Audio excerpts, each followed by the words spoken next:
Chapter 1 of The Genius Files, Number 2, Never Say Genius. It's called What the Heck Happened? There were 8 items on Coke McDonald's to-do list on June 25th, but having his body lowered into a vat of boiling oil was not one of them. Sing Happy Birthday to Pep was on the list. Do a dump was on the list. Wash my clothes was on the list. Clean up my stuff was on the list, but nothing about being lowered into a vat of boiling oil. And yet, oddly enough, having his body lowered into a vat of boiling oil, along with his sister Pepsi, was the one thing that Coke McDonald was actually going to do on June 25th. Hold on for just a minute here. Before I tell you how Coke and Pep were lowered into a vat of boiling oil, you really need to read a book called The Genius Files Mission Unstoppable. Because if you didn't read that book, this one is going to make no sense at all. It would be pointless. So get a copy of that book and read it. Then come back and start this one again. Go ahead, I'll wait. Okay, did you read it? Liar. What do you want me to do? Read it to you, you lazy bum? If you don't want to read the Genius Files Mission Unstoppable, get the audiobook. If you're really lazy, you can just Google it and read the summary online. What do I have to do? Tuck you into bed at night too? Sheesh, I'm busy. What's the matter with you kids today? Fine. Don't read the Genius Files Mission Unstoppable. See if I care. Basically, this is what happened. Coke and Pep, their twins, were walking home from their school in California when a mysterious guy wearing a bowler hat started chasing them in a golf cart. Some lady wearing all red named Maya appeared out of nowhere and threw an exploding frisbee grenade to take out the bowler dude. But Coke and Pep had to jump off a cliff after Maya got hit in the neck by a tranquilizer dart shot by another mysterious bowler dude, the first guy's brother riding a golf cart. Luckily, Maya had given the twins wingsuits to wear so they could jump off the cliff, fly through the air, and land safely on the beach. Following me so far? Good. You see, what Coke and Pep didn't realize was that they had been recruited to be part of a secret government program run by the eccentric Dr. Herman Warsaw. He's a genius inventor who had decided that grown-ups of the world were hopeless.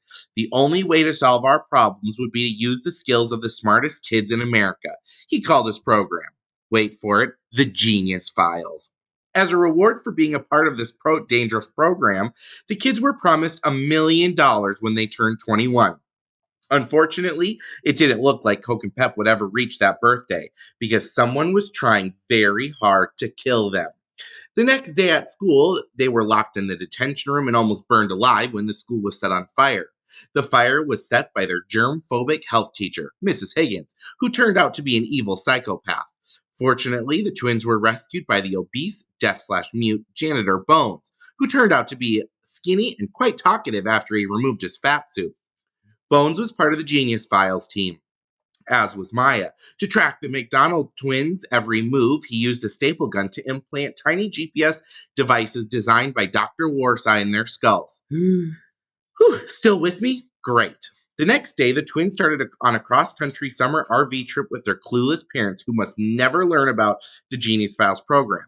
Along the way to their Aunt Judy's wedding in Washington, D.C., Coke and Pep watched a building blow up moments after they left it, were pushed into a ditch at the top of a singing sand dune in Nevada, and left to die there. Witnessed their dad go through his midlife crisis by seeing how fast he could drive the RV on the Bonneville Salt Flats in Utah.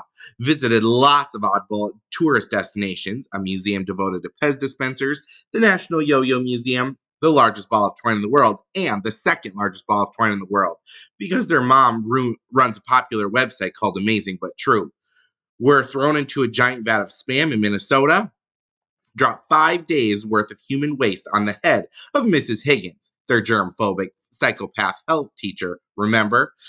Were given a series of increasingly difficult secret messages, which they had to decipher, had a climatic confrontation with the person who had been trying to kill them. In the end, guess who was trying to kill Coke and Pep the whole time? It was Dr. Warsaw, the inventor of the Genius Files. Ha! Who'd have thunk it? Woo! Let's see you try to sum up a 304-page book in just 3 breaths. The story really wasn't nearly as complicated as it sounds. If you read the Genius Files Mission Unstoppable, it just seems that way when you try to compress a lot of stuff into a few paragraphs. Anyway, that's basically what happened in the first book. Now you don't have to read it yourself. You could even write a book report on it if you wanted to. Our new story begins in Spring Green, Wisconsin, where Mission Unstoppable left off. If you'd like to follow the McDonald's on their trip east to Washington, it's easy.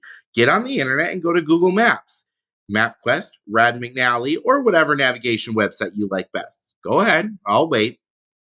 Okay, now type in Spring Green, Wisconsin and click Search Maps. Click the little plus or minus sign on the screen to zoom out until you get a sense of where the twins are. See it? That's the starting point.